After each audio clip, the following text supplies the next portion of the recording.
La CAN postale est sponsorisée par Japad Messenger. Avec votre Android, téléchargez dès maintenant l'application sur Play Store. Et Limocoin, pour une Afrique forte et dynamique. Autrefois appelé Empire chérifien, le Royaume du Maroc est un État unitaire régionalisé situé en Afrique du Nord. Sa capitale administrative et politique est Rabat et sa ville la plus grande est Casablanca, ainsi que sa capitale économique.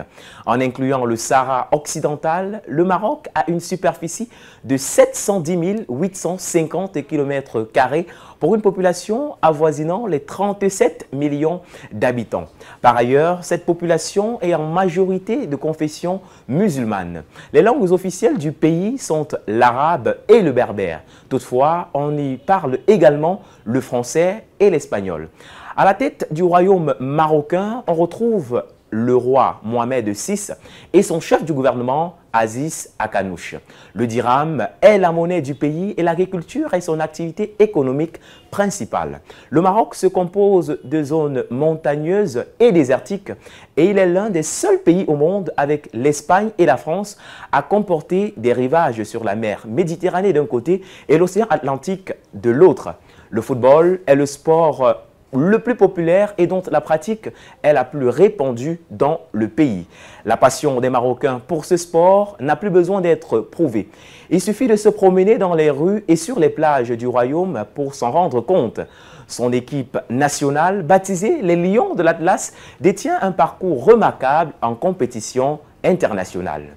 Cette édition de CAN postale, justement, est consacrée à son histoire. Mais son histoire en Coupe d'Afrique des Nations. Suivons plutôt.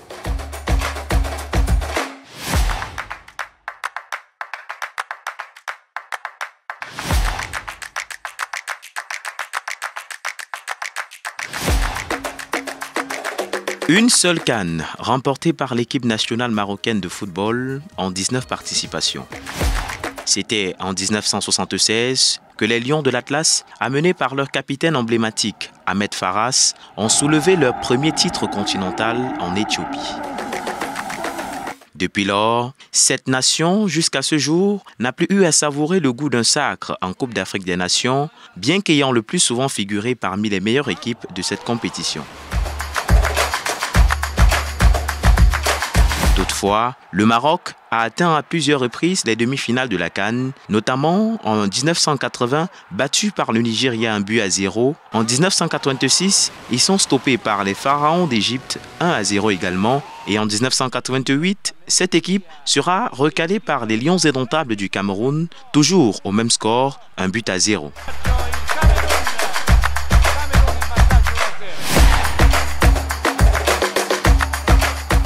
En 2004, l'équipe marocaine créera la sensation en atteignant la finale avant de s'incliner 2-1 au mythique stade de Rades contre la Tunisie, pays hôte de la compétition.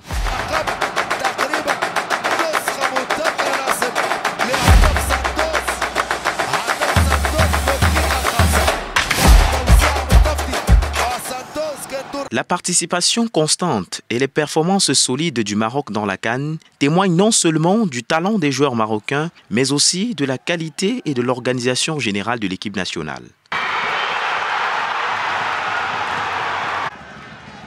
Ils sont donc nombreux, ces joueurs à avoir inscrit leur nom en lettres d'or dans l'histoire du football marocain. Parmi eux, Ahmed Farras, meilleur buteur de l'histoire de cette sélection avec 42 réalisations, Noureddine Nebet, considéré comme l'un des joueurs les plus capés de l'équipe avec 115 sélections. Nous pouvons aussi citer Marwan Chamak, Noureddine Bouyayaoui, Mohamed Timoumi et j'en passe. Allant favori lors de cette 34e édition de la Coupe d'Afrique des Nations, le Maroc compte sur la force de son effectif pour ramener une deuxième Coupe d'Afrique à la maison. Walid Regragui, entraîneur actuel des Lions de l'Atlas, peut s'appuyer sur des piliers de l'équipe tels que Achraf Hakimi, Yassine Bounou, Hakim Ziyech, Sofiane Amrabat ou même Youssef En-Nesyri, pour ne citer que ceux-là. 48 ans après, le Maroc peut-il revivre l'exploit de 1976? Nous le saurons.